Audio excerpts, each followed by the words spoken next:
Ogre, though. That's true. It might not be. I'd love to, and I just don't think it fits Limp's style. Invis and works really well with Faceless Void. What? Zeus! Dude, let's see another Zeus! You know what I might do if I'm RNG? I feel like a Veno mid. Really? A Veno mid, hell yeah. That would absolutely destroy. Against Shaker as well. Yep, stops the Blink Dagger with the wards, right? Yep. You already have the late game secured, just need some team fight, some raw damage, and a TA counter. Alternatively, is shutting down TA's lane enough for her to not have an impact? Like, don't you also have to worry about her catching up on Ancient? TA's a snowballer. You have a Morphling and a Dazzle. I think you're fine taking the game late. Ooh, they go for the Ember, though. Ooh, that's actually even better. Now, the Void is in a position to just win this game by himself. And if there's anyone on Complexity you want to have faith in, it's going to be Skemberloo. The concern is their support duo is relatively weak if they don't win a task for Void. You have to be ahead of this game to win it. TA versus Ember, a very high skill-based matchup, but Ember loves playing against TA. You take away... in the Morphling, so I'm going for RNG. That means we might have a game 3. We'll find out, though. It is over to Moxie and Fogged for game number 2.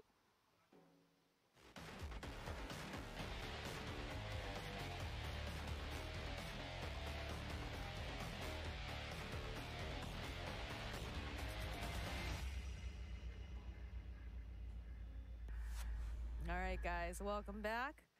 I don't know about you, sir, but I'm feeling like we're going to probably go to a game 3. Let's get comfortable. Basing off of this draft. This game might take a while. We've got a Faceless Void in there. I'm not a huge fan of that pickup just because it feels like lately there's just not enough damage going on in that Chronosphere. Now you feel similarly. Yeah, they don't really have any spells to throw in there. Like, it's just like a Shaker Fissure, and then maybe afterwards he can jump in. But usually you see, like, when you see the Void, you want, like you know, Phoenix, Invoker, stuff like this that can just, like, actually do something inside of it. But at least he has Bloodlust, so he's going to be enabled. And another thing to point out is snaking is... I don't think I see him lose on Necrophos much, to be honest. He's hero. Every time I see him play, they win. So that's another thing I have to just factor in. And he's laned. It's a good dual lane. The thing about Shaker is you can be, like Kyle was saying, you're this position, you know, you have two weird position 5s that don't really help in the lanes too much. I mean, the Earthshaker at least particularly doesn't help much, but with the Necrophos, you put a lot of pressure. Ogre, you're a beast. You solidify that top lane for your Void to farm greatly. Immediately, the Impale arrow just a little bit late coming out from SRF. Yeah, that is a party horn and a half. So Envy going to be able to walk away. Mid matchup, I've seen this one go both ways. The TA versus Ember matchup. Yeah, I'm pretty excited to see stay on Ember. I feel like this is the kind of hero that he really kind of will shine on, right? Yeah, definitely. And it gives them that mixed magical burst damage that also can have some physical too. It gives them the root, which is excellent to work well with their team to combo with that Mirana in particular. And it's good versus Void, so they can actually catch and set up on him as he can't time walk. Envy, making them go for a walk here. We'll throw out the stun. Should be safe as long as he gets stunned up with the arrow as well. Oh no, Envy. Envy, please, here. Yeah, there's going to be the good old clicks going after him, but no kill just yet. Top lane. A little bit of a battle here for that room. We'll be able to secure it for Monet, but they grab their own there. All right, 2 for 2. Just realized that Snake King's sponsor is Yakisoba. Oh, I did not see that. Interesting. All right. Top lane, though. Just going to be blocking off those creeps. So they switch the lanes up on the side of Cole. As soon as they see the Dazzle up top, they move the Necro there so that the Void doesn't get pressured so much. Void is now bottom versus that Nyx Assassin. It does allow them to have more staying ability against that top lane, obviously, being able to go and spam the Death Pulse. Yeah, 3-4-3 already getting bullied here by this big old beefy boy. See a lot of rotations in lanes going to be coming out here. I like on both sides. Yeah. Immediately now, the Dazzle's going to pour bottom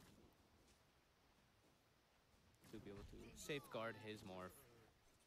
So lane setups favoring Cole.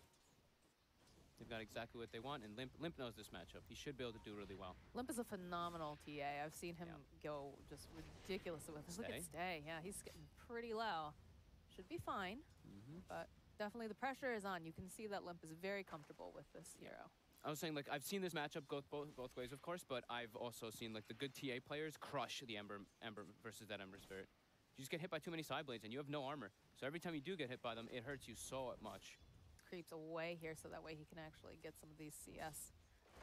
doing the best he can. But Limp, again, like you said, lining up the side blades, making sure that he can harass over onto Stay, and there's not much that Stay can do about it at this point in time. Yep. And Skem just getting chased by 343 here. Catching the creep wave. Envy did the same thing over here, so they're just manipulating waves so that they can have an advantageous matchup. So the Void can at least get some farm. But the other two lanes are going to be amazing for Cole. This one's just going to be a little awkward, I guess. Makes sense here. There's going to be a big shadow wave, just takes away those illusions immediately as Skem goes dragging the creeps back over to his side of the river here.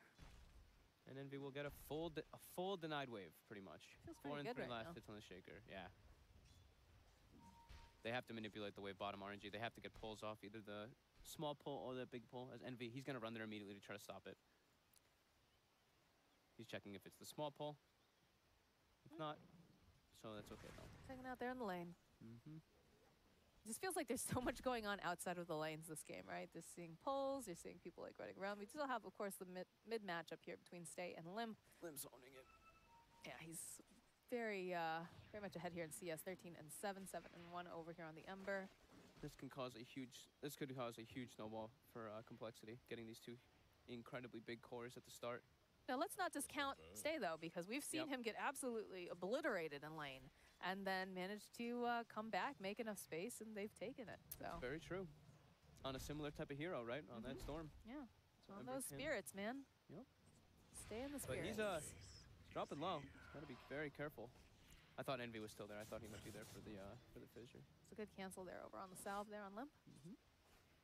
The thing about Ember is you want to like get kills in this lane, even if you have to like, you're not going to win in the last hit matchup, so you want to try to get some kills because you don't farm at the same pace as TA, who's just going to go Ancients.